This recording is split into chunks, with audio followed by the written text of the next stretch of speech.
চট্টগ্রামের রাঙ্গুনিয়ার গুমাইবিলে আমন ধানের বাম্পার ফলন হয়েছে।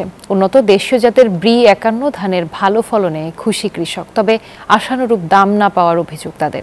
গুমাইবিলে এবছর ধান উৎপাদনের লক্ষ্যমাত্রা ছাড়িয়ে যাবে বলে আশা কৃষি বিভাগের। রতন দাসের ক্যামেরায় নয়ন বড়ুয়া জয়ের রিপোর্টে বিস্তারিত। চট্টগ্রামের রাঙ্গুনিয়ার গুমাইবিলে দিগন্ত জোড়া মাঠে দোল খাচ্ছে পাকা আমন ধান, কৃষকের ঘরে ঘরে উৎসবের আমেজ। গুমাইবিলে বিভিন্ন খাদ্যশস্য উৎপাদনের খ্যাতি আছে, তবে দেশীয় ধানের জাত ব্রি ৫১ ধানের বাম্পার ফলনে খুশি চাষিরা। তবে ফলন ভালো হলেও ধানের দাম নিয়ে দুশ্চিন্তায় তারা। ৬০-৬৫ টাকা নিয়ে আবাদ করছি, মোটামুটি ফলন হয়েছে। আধুনিক চাষাবাদের কিছু পরামর্শ যেটা কৃষি অফিস আমাদেরকে দিচ্ছে, সেই সুবাদে এখন আমরা ভালো ধান পাচ্ছি। গুমাইবিলে ধান কাটার মৌসুমে দেশের বিভিন্ন জায়গা থেকে ধান কাটতে ছুটে আসেন শ্রমিকরা। ৯০০ টাকা বেতনে কাজ করতেছি।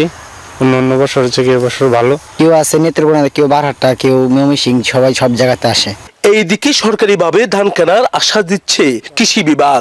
কর্মকর্তারা জানান, গুমাইবিলের জমিতে ৩ ফসলি আবাদে রূপান্তর করতে পরীক্ষামূলকভাবে সরিষা চাষের উদ্যোগ নেওয়া হয়েছে। আমরা প্রায় রাঙ্গুনিয়ার গুমাইবিলে অনেক জমিতে আমরা এবার পরীক্ষামূলকভাবে এই সরিষা আবাদ করেছি। গুমাইবিলে এবার ৩,২০০ হেক্টর জমিতে আমনের চাষাবাদ হয়েছে।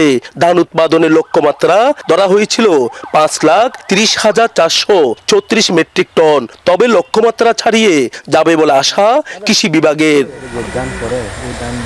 নয়ন বড়ুয়া জয়, নিউজ 24, চট্টগ্রাম।